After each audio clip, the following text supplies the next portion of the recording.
There have to be reasons that you get up in the morning and you want to live. Like, why do you want to live? What's the point? What inspires you? What do you love about the future? And if the future does not include being out there among the stars and being a multi-planet species, I find that incredibly depressing if that's not the future that we're going to have. If you look at the progress in space, in 1969 we were able to send somebody to the moon. 1969. Then we had the space shuttle. The space shuttle could only take people to low Earth orbit. Then the space shuttle retired and the United States could take no one to orbit.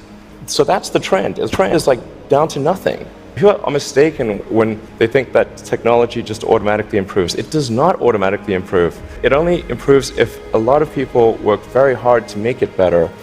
And actually, I think by itself, degrade. You look at great civilizations like ancient Egypt, and they were able to make the pyramids, and they forgot how to do that. And the Romans, they built these incredible aqueducts. They forgot how to do it. I'm not trying to be anyone's savior. I'm just trying to think about the future and not be sad. A lot of people are sad about the future and that they're pessimistic, and I think this is not great. I mean, we really want to wake up in the morning and look forward to the future. We want to be excited about what's going to happen.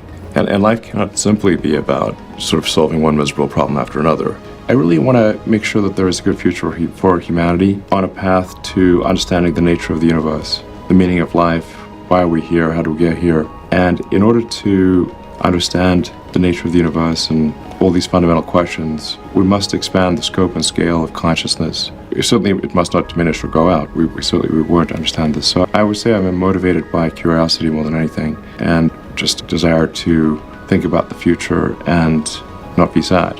I'm sometimes sad. Mostly I'm relatively optimistic about the future these days.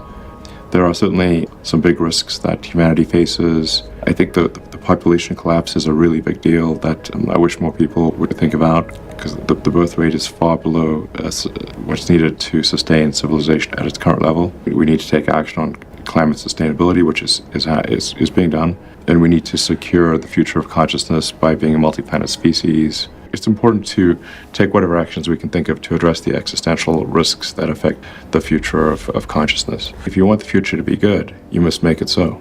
Take action to make it good, and it will be. Try to be useful. Do things that are useful to your fellow human beings, to the world. It's very hard to be useful. Very hard. Are you contributing more than you consume? Try to have a positive net contribution to society. I think that's the thing to aim for. If you can live a useful life, that is a good life. A life worth having lived. But I encourage people to read a lot of books. Basically, try to ingest as much information as you can, and try to also just develop a good general knowledge. So you at least have a rough lay of the land of the knowledge landscape. Talk to people from different walks of life and different industries and professions and skills and occupations. Like, just try to learn as much as possible.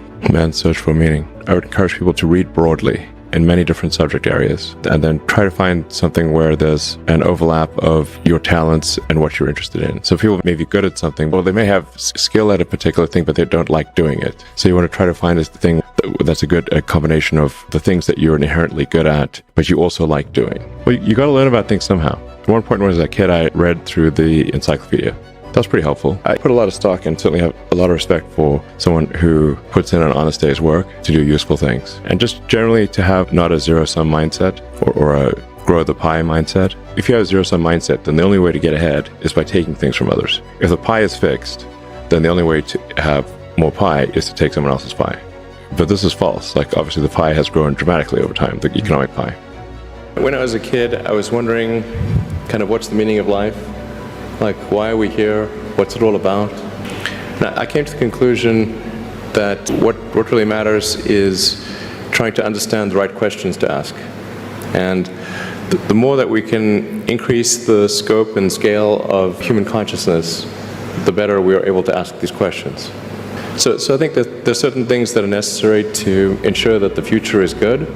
In the long term, having long-term sustainable transport and sustainable energy generation, and to be a space-faring civilization, and for humanity to be out there among the stars and be a multi-planetary species.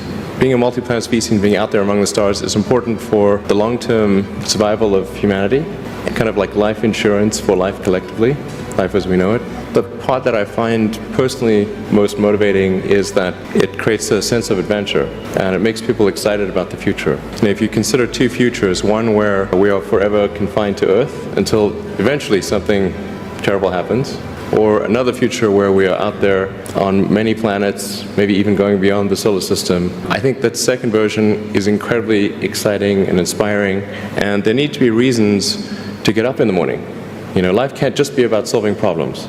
Otherwise, what's the point? There's got to be things that people find inspiring and make life worth living. I think particularly when you see the advancement of something like video games, you know, like say 40 years ago, you had video games. The most advanced video game would be like Pong, where you had like two rectangles and a dot, and you're like batting it back and forth. And that was like, wow, that was a pretty fun game at the time. But now you can see a video game that's photorealistic, almost photorealistic, and millions of people playing simultaneously. And you see where things are going with virtual reality and augmented reality. And if you extrapolate that out into the future with any rate of progress at all, like even 0.1% or something like that a year, then eventually those games will be indistinguishable from reality. They'll be so realistic, you will not be able to tell the difference between that game and the reality as we know it. And then it seems like, well, how do we know that that didn't happen in the past and that we're not in one of those games ourselves?